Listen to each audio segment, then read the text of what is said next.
ভালো করে পরীক্ষা দেবে তো? সব লিখবে? হ্যাঁ, দাদাকে লিখতে দিয়েছিলাম, তাই করিনি। হ্যাঁ, হ্যাঁ, পেন্সিল দিয়ে লিখতে দিয়েছিলাম, ও তো একদম পেন ও দিয়ে। ছোটবেলায় অনেক পেন্সিল দিয়ে লিখেছে, অনেক বছর, 5-6 বছর, 4 বছর, 7 বছর। তো বন্ধুরা, আজকে মেয়ের বাবার সাথে স্কুলে গেল, পাঠিয়ে দিলাম। আর এখানে তো সকালবেলা রাস্তা টাস্তা পরিষ্কার করেছে সব লোকেরা, ড্রেন রাস্তা পরিষ্কার হয়েছে। তো এরা চলে গেল আর আমি চলে আসলাম রান্না করতে।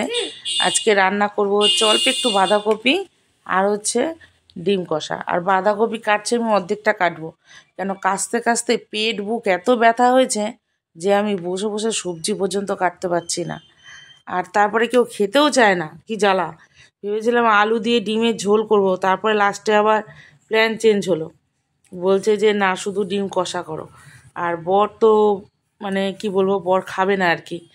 আর এখানে আমি অর্ধেকটা বাঁধাকপি ভাবিয়ে নিলাম যে মানে আমাদের দুজন ছেলে আর আমি খাবো, হয়ে যাবে। আর এইখানে দেখো চানের জল বসিয়ে দিয়েছি, ছেলে স্নান করবে। আর একই ব্যাপার, চান আর স্নান, চানটাই বলি তো বাড়িতে বেরিয়ে গেল। আর এখানে দেখো জিরে তেজপাতা ফোড়ন দিয়ে আলুটা দিয়ে দিলাম, আর বাঁধাকপিটা আমি ভাপ দিয়ে রেখেছিলাম।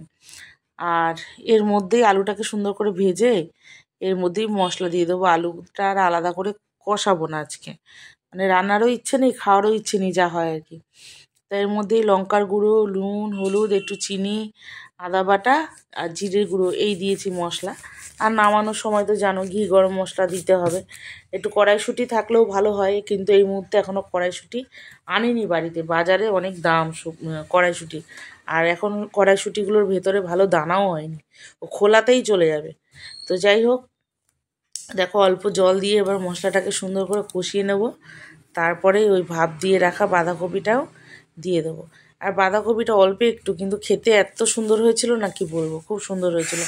এইটুকু কপি আবার আমাদের রাতে মানে থেকে গিয়েছিল, কি বলবো।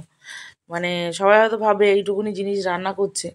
প্রথমে তো কেটেছি আমি, আমার কষ্ট হচ্ছিল, অতটা আমি কাটতে পারবো না বলে, তাই মানে বসে বসে আমি তো বটিতে কাটি, আমি তো ছুরি দিয়ে কাটতে পারি না, ছুরি ধরতে পারি না। ছুরি দিয়ে আমি কোনো কিছুই কাটাকাটি করি না, আমার খুব অসুবিধা হয়, বটিতেই সুবিধা হয়। তো দেখো বাঁধাকপিটা হয়ে গেছে, ঘি গরম মশলা দিয়েছিলাম, দেখাতে ভুলে গেছি। আর বাঁধাকপিটা দেখো নামিয়ে নিলাম। আর এখানে হচ্ছে ডিম কষা।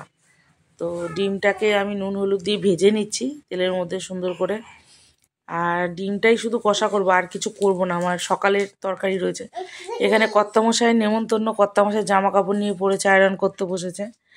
আর দেখো ডিমটাকে তো ভেজে নিয়েছিলাম, আর এর মধ্যে পেঁয়াজটাকে ভালো করে ভেজে নিয়ে আদা রসুন বাটা, লঙ্কার গুঁড়ো, লবণ সবই দিয়ে দিয়েছি। দিয়ে এবার মশলাটাকে কষিয়ে নেব। আর টমেটো দিয়ে নিই আজকে ডিমটার মধ্যে। তো দেখো ডিমটা তো ভেজে রাখা আছে, আর মশলা দিয়ে কষিয়ে নিচ্ছি। এরপরে গরম মশলা দিয়ে নামালেও হতো, কিন্তু আমি অল্প সামান্য একটু জল দিয়েছিলাম, জল দিয়ে একটু কষিয়ে নিয়েছিলাম। জল দিয়ে কষালে মশলাটা খুব ভালো কষে। আর দেখো ডিমটা না মানে খুব ভালো সেদ্ধ করিনি, একটু হাফ বয়েল মতনই হয়েছিল, একটু নরম নরম মতন, বেশ ভালো লাগে কিন্তু ডিমটা খেতে। তো দেখো ডিম কষা হয়ে গেছে। সকালে রুটি খাওয়ার কাঁচা কুমড়োর আলুর তরকারি ছিল। আর একটা জিনিস ছিল দেখানো হয়নি, লোটে মাছের ঝুড়োও ছিল একটু। তো আমার ছেলে কিন্তু বাঁধাকপি খায়নি দুপুরে, এই লোটে মাছের ঝুড়ো আর ডিম দিয়ে খেয়েছে। ওরও তো সেই মারাত্মক সর্দি। আর রাত্রিবেলায় দেখো ছেলে মেয়ে আর আমি তিনজনে এগরোল খেয়েছিলাম, আর কোনো রান্না বান্নাই করিনি। যদি ভালো লাগে